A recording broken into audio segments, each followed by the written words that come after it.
Il y a déjà eu un dialogue, mais de l'avis de l'analyste politique, il n'a pas donné grand-chose, un échec. Pour ce que j'en ai retenu, il y avait énormément de monde et on a énormément d'intervenants.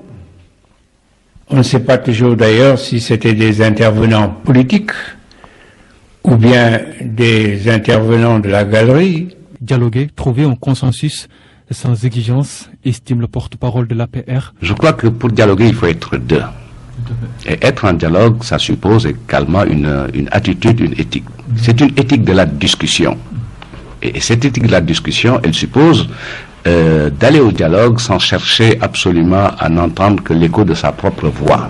Il est établi que c'est une conviction forte chez le président Macky Sall et on ne saurait accepter justement que ceux qui par le passé ont mis en péril notre système politique, ont fait reculer notre modèle démocratique et ont même fait courir à notre pays un risque de dévolution dynastique du pouvoir, s'érigent en donneur de leçons ou en exigeant. Non, le dialogue dépasse le champ politique.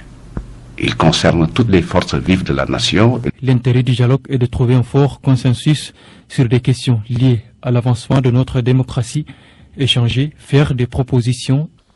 Il ne s'agit pas d'aller dans une rencontre pour valider les propositions du chef de l'État en se tapant dans le dos entre amis, entre copains, entre anciens camarades.